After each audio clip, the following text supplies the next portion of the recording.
Live. Good morning. Podcast number 21, talking today about how to make any habit stick. And I have my little PowerPoint for you today that I think you're going to like incredibly. I've been a tiny bit MIA. My family and I just moved into a new home this week, so it's been a little crazy. But it's not going to stop me from providing content for you guys. So if you're here, feel free to like, comment, say hello. Without further ado, let's dive in. What's better? This, that, this, probably this. All right, how to make any habit stick. This is going to be very quick, probably 5 minutes or less, maybe. So in order to make any habit stick, we first need to understand a couple of things. Now, just really quick, why is habit formation so important? Habit formation is going to be really how you transform your body, because it is the actions that we need to be able to do repeatedly to get the result you want sustainably. That is what we are after. That's behavioral change. So let's dive into it. Good morning. Thank you for the comment. I can't see who it is. I'll have to go into my phone and see in a second. But this is going to be to make any habit stick. So in order to make any habit stick, we first need to understand a few things. Number one, how habits form. Number two, how we can leverage that to make our habits stick. And number three, that's it. Then you just go apply it. So starting off, number one, with how habits form, introducing the habit loop. So the habit loop has four key components. First one is cue or trigger. The second one, craving. Third one, response. And the fourth one, reward. So we're going to start off with the first piece, which is the cue or the trigger. So cue is just another word for trigger, right? Triggers or cues create new habits. So there are 5 primary ways to trigger or cue new habits. So if you're anything like me, feel free to take notes. If you're not, then you have this as a recording. Cue number one is time. So time is perhaps the most common way to trigger a new habit. And oh, you know what? I need to I think these hold on one sec. I think these are the old slides. Yeah, they are. I made edits to the slideshow because I noticed that one piece wasn't in there. And man, it's like all about the photos that I added. So I'm going to add those photos really quick. It just takes a second to process. But this is really going to be the start of a series of multiple videos on this topic if you want it. Today's kind of a taste. It's step one. If at the end you guys are like, wow, this is really awesome, like I want to hear more, how can I do this? Then I'll create subsequent videos talking about the topic and diving in deeper. So hopefully this is really beneficial. I'm hoping that, this is a lot of the actions that we take directly with our clients to be able to get lifetime behavioral change. And all of this also isn't something I created, right? Yes, I take pieces from things that I love, but a lot of it's learnings from other people, right? A great book to check out on this topic is, Atomic Habits by James Clear or Tiny Habits. There's so much good literature on behavioral change. So this is essentially just the culmination of all of that into hopefully a video that's 5 minutes or less. So let's go back. Boop, boop, bam. So going back to where we were here. So we're going to start with the first piece, which is cue. Cue is just another word for trigger. Cues trigger old or new habits. There are 5 primary ways to trigger habits. The first one is time. So time is perhaps the most common way to trigger a new habit. For example, upon waking up, you brush your teeth, I hope, you drink your coffee, you get dressed, etc. There are also less recognizable behaviors that are triggered through the day, like mindlessly checking your phone or grabbing a mid-morning snack without thinking about it. How to use time to set new habits? You would want to set up habits that will repeat at the same time weekly or daily to essentially be pulled towards them. The second cue is location or environment. So if you've ever walked into your kitchen, seen a plate of cookies on the counter, and eaten them just because they're there in front of you, then you probably understand the power of location on your behavior. And our environment is often the least recognized cue with behavioral change. And I believe we mentally assign habits to specific locations. Let's take the bedroom, for example. I'm a big believer in just using the bedroom for sleep. maybe two things. But this means no TV, no scrolling, no work. If you normally get into bed and watch TV or go on your phone or work, you are training your brain to get excited as you go into bed, making it harder for you to fall asleep. We could use the kitchen as another example. If you're hungry and you open the kitchen pantry and you see Doritos and crackers, you're probably going to eat them, right? If you're hungry and open the pantry and you see other things that you have to prepare, you'll probably look elsewhere because you're hungry now. And you'll maybe go to the fridge. And when you open the fridge, you see some fruits you like. And you grab a fruit while you prepare dinner, and instead of those Doritos, right? As humans, we are constantly appeasing our emotional brain. Like, I don't care who you are. That's just how we are as humans. We make an emotional decision and then we back it up with logic or our rational brain. And my family knows it's totally fine to eat Doritos and ice cream and whatever else. You just won't see it freely stocked in my house. We eat that when we go out to eat maybe a couple nights a week or at friends' houses. And just by following that one simple habit, not bringing it into the house, even if we ate less optimal food every single time we went out and went to friends' houses, we'd still be eating optimal 90% of the time, suboptimal 10% of the time. Number 3, Q is a preceding event. So many habits are in response to something else that happens in your life first. You go into the car, you turn on the radio without even thinking about it. Or you grab a snack because you're watching TV or a movie. And we can use existing habits to tie new habits to that we want to do consistently. And that idea is called habit stacking. So, for example, if I wanted to start a mindfulness habit, I could do it while my coffee is brewing in the morning. I put the coffee in, I start to have that mindfulness practice. And we'll talk about making sure it's simple in a second. Or if I want to start listening to health, fitness, mindset podcasts, I could listen for 5 minutes when I get into the car and I head to work or home. Again, we'll talk about it in a second as we're going in here. The smaller the habit, the easier it will be to stick. Look, I know what it's like to want to go all in, to feel like binary, where it's either I'm on or I'm off. The switch is on, it's off. It's black, it's white. I'm doing it or I'm not. And what I'm here to say is that mentality will keep you unfit forever. You have to toss that mentality to the side. That mentality has to shift. And instead, you have to look, in my opinion, at transformation, at health, at your ideal body, at your ideal mental space as a spectrum.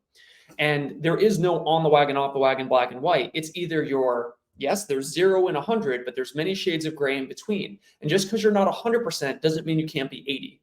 Or just because you're not 100% doesn't mean you can't be 50. You don't have to be going 0 or 100 at any point. So the smaller the habit, the easier it will be to stick. If your goal is to start that mindfulness practice, I would highly incentivize you to say, hey, let's just focus on, 1 minute while your coffee's brewing, right? Cue number 4 is going to be emotional state. So it's common for bad habits to happen when we are experiencing a negative emotion, like pulling out your phone to distract yourself when you feel anxious or uncomfortable, or eating excessive comfort food when you're feeling anxious or uncomfortable as well. It is very challenging to build better habits while in an negative emotional state. And this is simply because you must first be aware that you are experiencing the negative emotion and perform despite it, which can be very challenging while actively experiencing the negative emotion. So for me, I do try to notice when I'm experiencing stress. When I notice it, that's a cue to stop and do deep nasal breathing for 2 minutes, which has been shown to be one of the, not exactly nasal breathing, in through the nose, deep, then deeper, and then slow and controlled through the mouth for 2 minutes is one of the best ways to essentially change your neurocircuit or turn off your neurocircuit of stress and to start to come down. Highly recommend it. But I don't always notice and don't always make time to do it. But when I do, I feel better faster. Cue number 5 is other people. So we have your intimate, your personal, your social, your public, right? Pretty much everyone you hang around with. You've probably heard the expression before, you become what you're around. This is eerily true. Take any area of your life, and you are most likely the average of the 5 people you spend time with the most.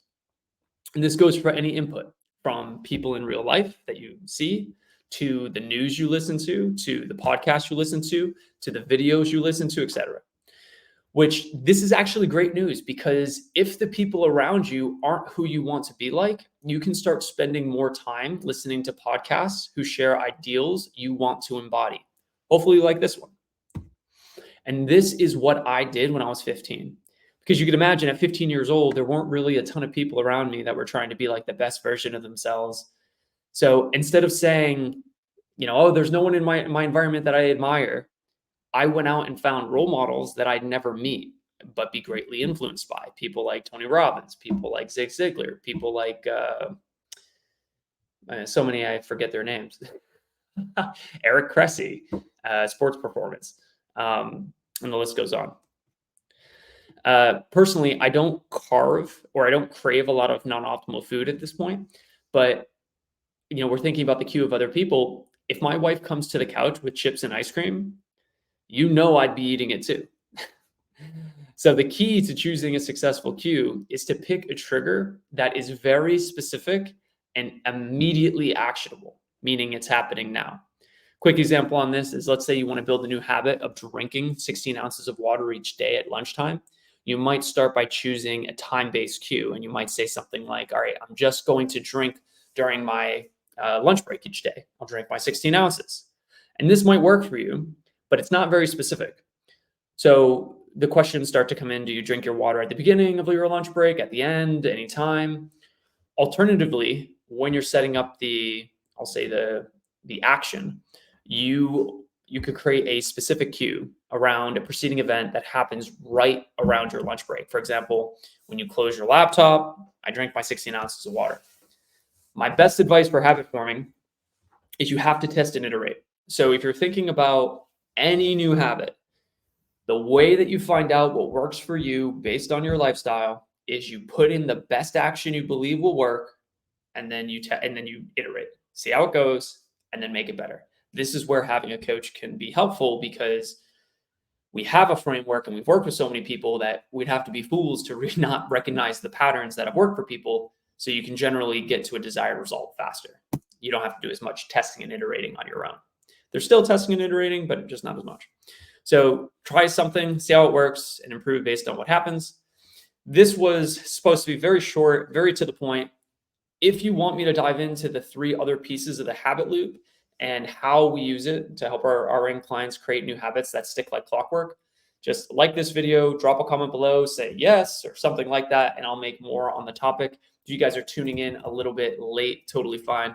The habit loop is what we talked about today. And the habit loop is essentially how to make any habit stick. We just talked about the main one, which is cue, and the 4 pieces would be coming from here. So if it was helpful, feel free to let me know, or if this is interesting to you in the very least. I mean, this is like the psychology of weight loss. So these are the types of things that come into play when we're thinking about transformation. I know sometimes, some people will kind of be like, what is the psychology of weight loss, right? Like, you have the mechanics, like got to be eating in a caloric deficit. That's the science of weight loss. But then you have the psychology of weight loss. And you've probably heard me say before, I believe that transformation, long-term body transformation, is 90% psychology and 10% mechanics, which the majority of people go about it the opposite way. They focus on the 90%, just, what do I need to do? Tell me what I got to do. And it's like, well, you got to eat these foods. You got to sleep at this time. And they get this long laundry list of things to do, and then they don't do it. And they're like, oh man, I suck. It's not you. It's how you're approaching the plan, right? It's how you're approaching the strategy. What we need to do is focus on the psychology. We need to focus on the reasons why you're doing what you're doing. We need to put actions in place that are in line with human behavioral psychology and the neuroscience of weight loss, if you will, that align with how we are as human beings. If we know as human beings that we are emotional creatures and we will always work to stay away from pain and go towards pleasure, we can hack that. We can put a plan in place that essentially rewards easy actions with low pain and high pleasure, so you can get the result and have it stack, right? So I can promise you, There was nothing special about, well, don't get me wrong, they're all amazing women, but there was nothing inherently special about the RNs that we work with to help them transform their body and set them up to sustain it forever. It is simply the approach they take is different. And it sounds funny, but to this day, I hear it all the time, especially with clients that I'll say are used to the all or nothing mentality. Around week 5, 6, or 7, it's like they're looking around and they're thinking to themselves, maybe they're down like, I don't know, 6 or 7 pounds, and they're thinking to themselves, this doesn't feel right. This feels too easy. Bingo. That's where we want you to be. Because if you're used to climbing the mountain and like, okay, 6 more weeks and then I can like cheat, or then I can like, that can stop, or I can like go back to normal life. Right? That mentality does not get you where you want to be long term. It has to feel like what you are doing in this game today is how it will feel 6 months from now. I promise you that when you get and you break through and you get to this new body and you get to this new lifestyle and everything's great, eventually it will just become normal again. It will just become like how your life feels right now, which is neutral, maybe a little bit boring. But that's life. And then you'll find other things to get excited about. But if you really want to harness this, we have to get off the roller coaster of like, hype it up, go, go, go, go, go, go, go, sacrifice everything, and then come back down. We have to get more even keel. And one of the ways you do that is just by, again, tiny habits that stack. And I know at the core, tiny habits that stack, rationally, we all know. It's like if you just change 1% every day in a year, you will improve by 37x, which is literally a 36 or 3,700% improvement from where you are existing today. Versus if you do 100% improvement for 6 weeks, and then the next 6 weeks do 100% disimprovement or unimprovement or decrease, well, you're back to 0. So I can promise you, it really is the tortoise and the hare. It really is setting yourself up to where you just never stop again. And the only way you never stop, it's funny, I'll say that to people sometimes. I'll say, hey, the way you win this game is by playing infinitely. It's by essentially starting and never stopping again. And if I say that to you, or if I've said it to them and there's like a visceral reaction of like, oh, I have to do this forever. That tells me that number one, their approach that they're used to is not sustainable because obviously it strikes fear into their heart to say, I have to do this forever. Right? But I can promise you that if it felt easy, you could do it forever. And the example of that is, let's say you could just, whatever you're doing in your life right now, whatever you're doing, right? Let's say you're not even exercising or doing anything. What you're doing right now, could you do it forever? Generally, the answer is yes. Generally, because you've been doing it for 5 or 10 years. That's what it should feel like. As long as you can just keep doing what you're doing today forever, that's how small and incremental the changes are. But then it's amazing because you look back over the last like 6, 12 months, whatever, and you've built something so solid, one brick at a time. It's amazing. But like if you've been to New York City and seen, or even Boston, and you've seen some of the older buildings that are massive, but they're made out of bricks. Or even like in Spain, seen some of the cathedrals built out of bricks. And you're like, oh my God, how was this thing built? This is insane. Or the pyramids. Look at the pyramids as an example. Bigger than bricks, but same concept. How were all of those monolithic structures built? One brick at a time. So it's the same thing here. If you try to, carry, let's say you want to build the pyramids and you bring, you try to lug on your back the whole first level of stones, guess what? It's not going to move and you're not going to get anywhere. But if you take one of the stones or one of the bricks and bring it over, well, now you can get somewhere. So hopefully, again, I apologize for the rant. Hopefully you can feel my passion for this. This is something that I've dedicated my life to. It's been the last 15, 16 years now. And, our mission is it's dual purpose, right? We want to really, number one, I would say, not only help people transform their body and sustain it forever, but show them there's a way to do it. There's so much crap out there. And I say that because I've been able to be around this niche for so long. I really do believe that you can make this change happen forever. And I don't say that because it's something like, I'm just hyping you up. I say it because this is what I've seen, right? I always go back to Carla, who was one of my clients that I worked with, became a coach, and her journey in total, she lost about 120, 130 pounds, and amazing woman. And to this day, she has sustained it. And the reason I talk about her specifically is because I have such a strong personal relationship with her, because she became one of my coaches and we spent pretty much every day together for many years. And it's so powerful to see the changes behind the scenes. My mom was a great example too. That's actually why I became a coach. I don't know if you guys know this story, but long story short, I was just working out for 2 years at that point. My mom wanted to, essentially feel better, look better, all that. But she was too shy to work with a personal trainer. So I was like, all right, hey mom, I'll train you. Now, I was 15 years old and didn't really know a lot. So we worked together for 3 months and she gained 5 pounds. It was a shit show, but I became really interested and committed. I was like, why isn't this working? Because I was having her do all the stuff that I thought I knew, which was like, all right, you need to just start eating salads and do more cardio and all that stuff. Stop eating carbs. And long story short, I started shadowing with other people. So I was teaching martial arts at the time, and the parents of the kids that I taught, a bunch of different jobs, gym owners, personal trainers, physical therapists, whatever, nutritionists. I started studying and I started learning quickly. And a few months after that, we re-honed in. She lost about 35 pounds in the following, I think it was 5 months, 4 or 5 months, something like that. And the thing that made me fall in love with this was I saw how it affected her behind the scenes, right? I saw how it affected her relationship with my dad and how she was more playful and more patient with me and my siblings. And that was really profound for me, because I was like, wow, this is something I remember hearing around that time. If you love what you do, you'll never work a day in your life. And at 15 years old, I was like, this is what I love. This is what I want to do. So it became a passion of mine. And then I'll be the first to say I was a pretty bad coach in the beginning, though. I was the coach of hey, we just gotta, want it more, and we just gotta go, go, go. And I think we all know that that approach doesn't actually get to the core of what's going on. So I think that's a natural progression we all get to, maybe as coaches, or hopefully we all get to.